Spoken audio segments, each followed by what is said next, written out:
Because you got a plan. Has smiled on me. You got a plan. Okay.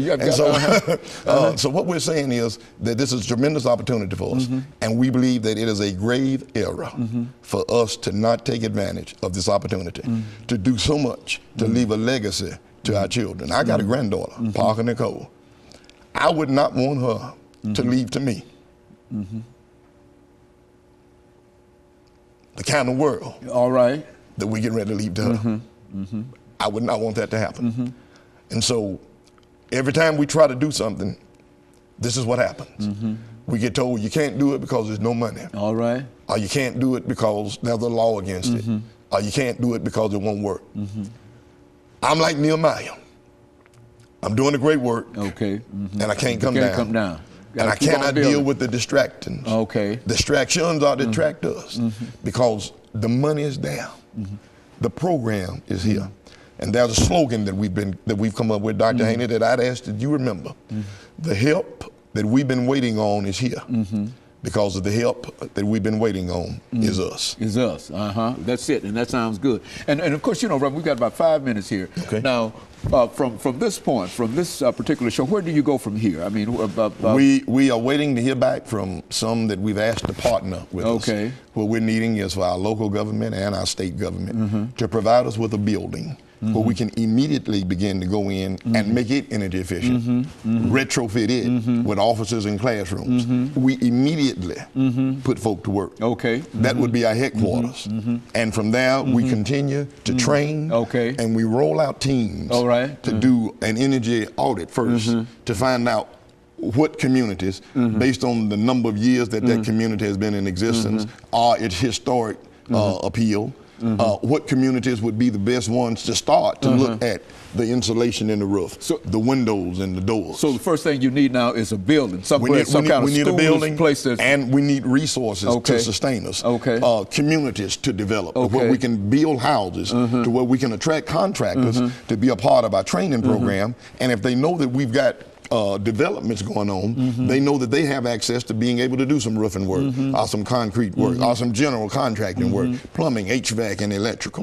That's what we're trying to do. So we need resources, all kind of resources, and anybody that would like to contact me, Doc, if I can give out. Yeah, well, that's what we're trying to do, because the my cell phone number is 485-6301. That's area code 615-485-6301.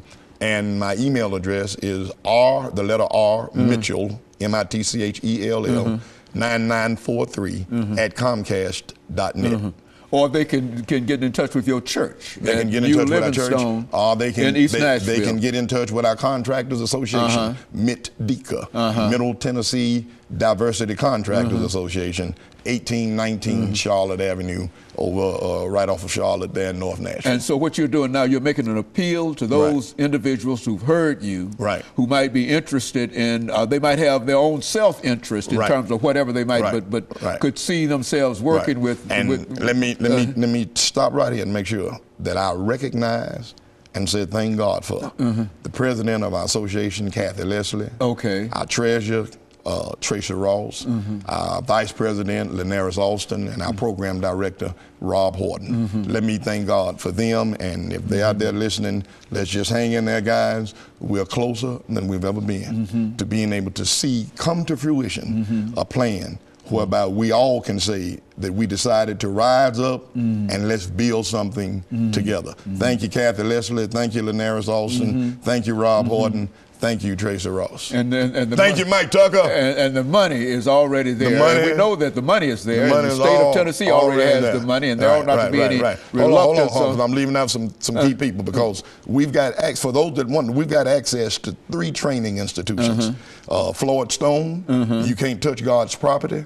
Kelly Holmes, Be a Hip and Hand Foundation, and the William Patton Foundation. They have a history of engaging in training in these trades, in that to where we can make sure that the proficiency is there. And one of the key components to what we're trying to do is that we will reach out to members of other communities, the majority community and other ethnic minorities, because if we can come in a classroom, controlled environment together, we can begin to learn more about one another's culture and not offend one another. That's right. Reschooling culture retooling, community, economic and environmental stabilization through community restoration. Okay, and of course, Reverend, we've got about a minute before we end this show for today.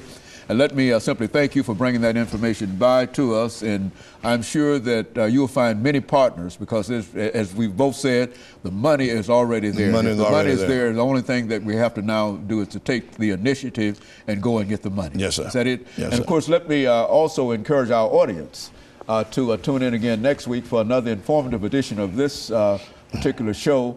And at the same time, if they can find it in what they do to help with this project, then we certainly would encourage you to do so. And I'm sure that you would encourage that, would you not? I would. Dr. Haney, again, I think we're making a grave error. Very good. If we don't take advantage of this opportunity. Of course. And of course, let us encourage you to tune in again next week for another informative edition of Comments. Thank you and